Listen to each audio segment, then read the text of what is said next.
Guys, this is me Lovejeet Arora. स्वागत है आप सभी का आज की इस क्लास के अंदर। तो 5 to 10 मिनट सीरीज और हम लोग कर रहे हैं पूरा सिलेबस जल्दी फटाफट रिवीजन सीरीज के अंदर। तो चलिए फिर कहानी स्टार्ट कर देते हैं स्ट्रिंग फंक्शंस यानी कि टेक्स्ट फंक्शंस के साथ में।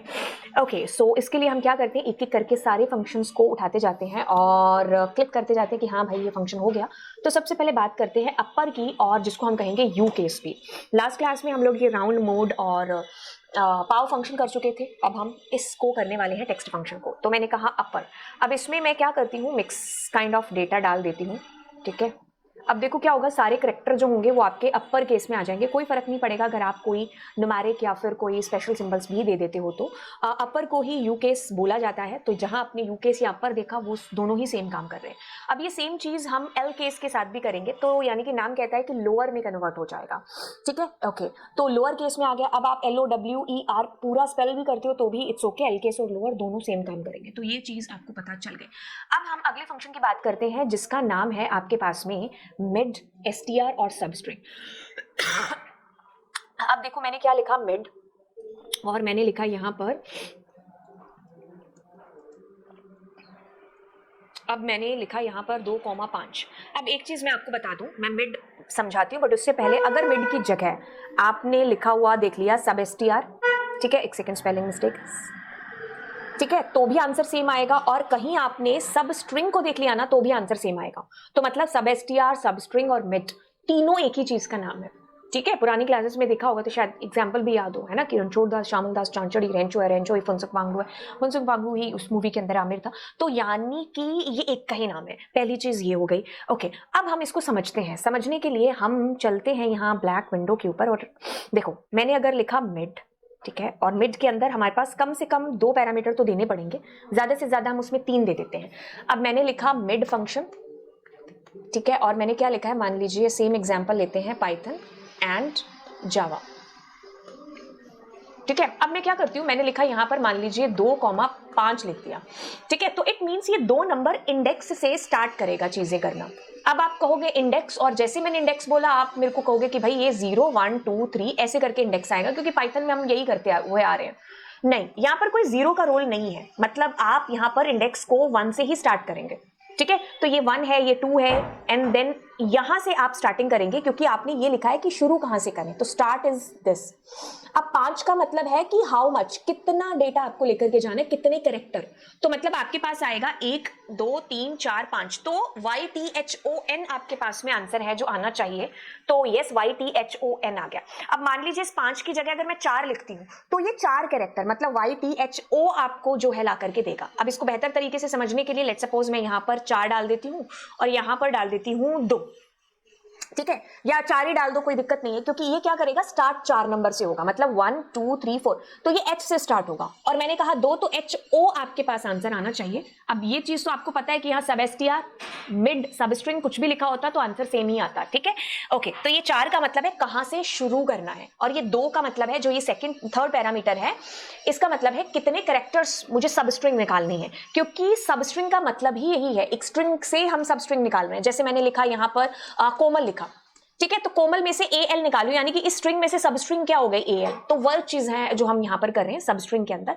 ओके, अब देखो क्या चीज है कि अगर मान लीजिए मैं यहां पर 4 ही लिखूं अकेला, तो क्या करेगा, 1 2 3 4 से लेकर के एंड तक जितना डेटा है वो आपके पास में फैच हो जाएगा। ठीक है, अब आप कहते हो कि अगर मैं नेगेटिव वैल्यू दूंगी तो नेगेटिव वैल्यू से क्या चीज होने वाली है, ये पीछे से स्टार्ट कर देगा। -4 से कितना लेकर के जाना है। ठीक है, अब जैसे -4 कॉमा मैंने 2 कर दिया, पहले तो देखो -4 से क्या होगा, 1 2 3 4। अब क्योंकि तो 2 है, 2 का मतलब है कि कितना, तो JA आपके पास में इस केस में आ जाने वाला है। ठीक है, अब जैसे मैंने लिखा -7, तो देखो आपके पास ये कितने हो गए, 4 5 6 7, तो ये पूरे 7 हो गए। तो यहाँ N से स्टार्ट करेगा तो ND आपके पास में आएगा। अब मैं इसकी जगह 4 ले लूं तो आपके पास में आएगा ND स्पेस और J, क्योंकि स्पेस भी तो ऑक्यूपाई कर रहा है ना, क्या फर्क पड़ता है स्पेस है या कोई स्पेशल सिंबल है तो वो स्ट्रिंग के अंदर ही आ रहा, क्योंकि कोट्स के अंदर आपने उसको दे रखा है। ठीक है, तो ये मिड सब STR सब स्ट्रिंग का मतलब हो गया कि आप एक स्ट्रिंग में से एक दूसरी सब स्ट्रिंग को फैच करा रहे हो। उसके लिए आपने क्या बताया कि भाई कहां से स्टार्ट करना है और कितना आपको लेना है।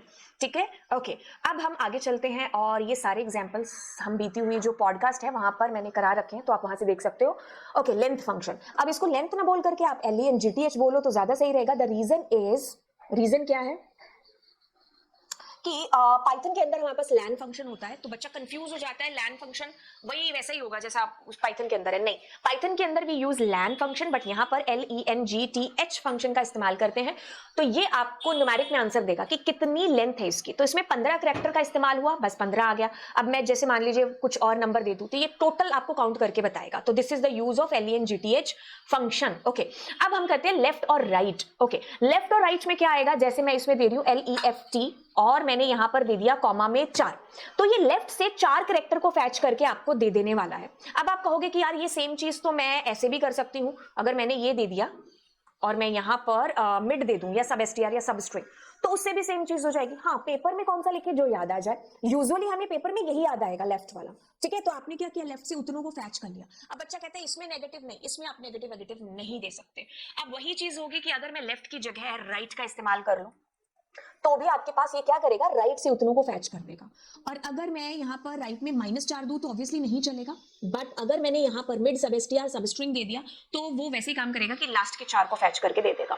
ठीक है, तो ये आपको डिफरेंस पता होना चाहिए, मिसमैच मत कर देना। ओके, अब हम आगे चलते हैं इन STR। ये दूसरा फंक्शन है जो आपको न्यूमेरिक में आंसर करेगा। अब मैं क्या करती हूँ इसमें इन STR यानी कि इंटीजर पोजीशन आपको पता चल रही है सब स्ट्रिंग की कितनी है। जैसे मैंने यहाँ पर लिखा JAVA और मैं यहां पर जावा की पोजीशन को पता करना चाह रही हूं, तो मैं यहां पर क्या लिख रही हूं, इन STR।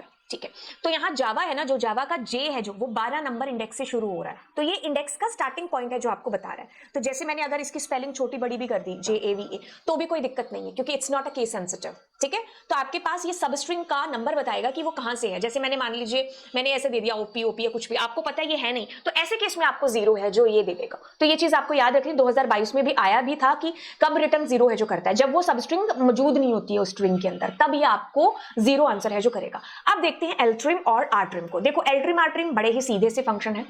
एल्ट्रिम आर्ट्रिम क्या करते हैं, जैसे मैं यहां पर जानबूझ करके राइट साइड में 3-4 स्पेस दे देती हूँ और लेफ्ट साइड में 3-4 स्पेस दे देती हूँ।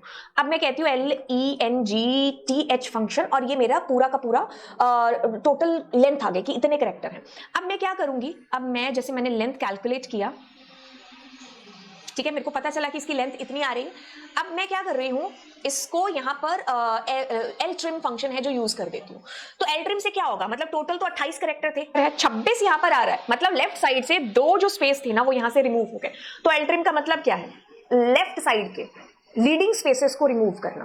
ठीक है, वही किस्सा चलो हम अब आर्ट्रिम के साथ में करते हैं। तो ये क्या करेगा, राइट साइड के ट्रेलिंग स्पेसेस को रिमूव करेगा।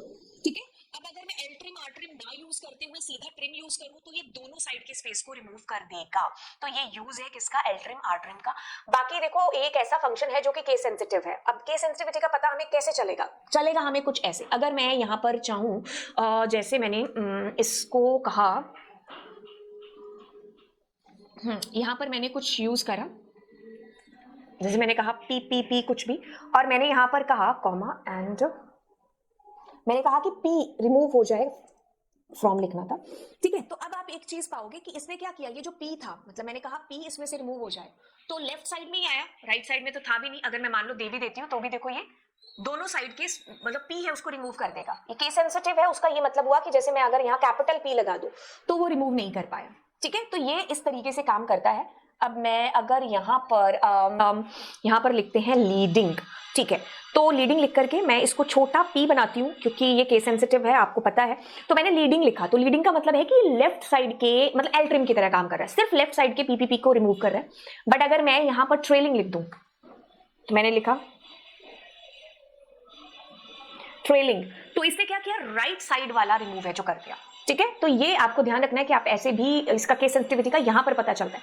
अब देखो जैसे मैंने डाल दिया PP, ठीक है, तो ये क्या करेगा, ये P पेयर डिलीट कर दिए। मतलब ऐसे केस में अगर हम यहां पर एक और P लगा दें, जैसे मैं आपको इसको समझा दूं कि एक और P मैंने यहां पर लगाया, तो इससे क्या किया, पहले इस पेयर को रिमूव किया। वाई, बिकॉज आप डबल P दे रहे हो, तो इससे पहले इसको रिमूव किया फिर इसको किया, बट इसके साथ पेयर मिला नहीं तो इसलिए इसने ऐसे ही छोड़ दिया इसको। ठीक है, तो ये अलग अलग केसेस हैं जो आपको ध्यान में रखने हैं। अब जैसे मैं ऊपर वाला ट्रेलिंग लीडिंग करती हूँ और लीडिंग में मैं क्या करती हूँ, PP दे देती हूँ। ठीक है, तो ये क्या करेगा, इस PP को रिमूव करेगा, फिर इसको, और अगर मैं मान लीजिए आगे कोई PP दे रही हूं, जैसे मैंने यहां पर एक और P दे दिया, तो वो रिमूव नहीं होगा, तो वो आपके पास एज इट इज रहेगा। ठीक है, तो इसने इस पेयर को डिलीट किया, इसको किया एंड एक रह गया, और अगर मैं इसके साथ में एक P लगा देती हूं तो कोई दिक्कत नहीं है, तो ये उस पेयर को भी डिलीट कर देगा। ठीक है, तो अगर मैं मान लीजिए यहां स्पेस दे रही हूं तो नहीं होगा, क्यों? क्योंकि आपका सिर्फ ये लीडिंग स्पेस ही रिमूव करेगा, क्योंकि आपने लीडिंग लिखा है, ठीक है। आप लीडिंग ट्रेलिंग कुछ नहीं लिखते तो वो दोनों ही स्पेसेस को, मतलब दोनों ही पी को डिलीट कर देगा, लेफ्ट और राइट के, राइट। तो आप लीडिंग और ट्रेलिंग लिख करके इसको एल ट्रिम और आर ट्रिम की तरह बिहेव करवा सकते हो। आपके पास जितने भी फंक्शन हैं ये सारे के सारे जो आपके पास यू केस अपर ये सब है, ये सिर्फ ट्रिम फंक्शन है ना जो आपका केस सेंसिटिव है, बाकी सब नॉन केस सेंसिटिव फंक्शंस हैं। मैंने आपको सारी चीजें कम से कम टाइम के अंदर बता दी। तो चलिए फिर मिलते हैं आपको अगली क्लास में। Thank you so much. Share करिएगा इस क्लास को दोस्तों के साथ में। Bye bye. और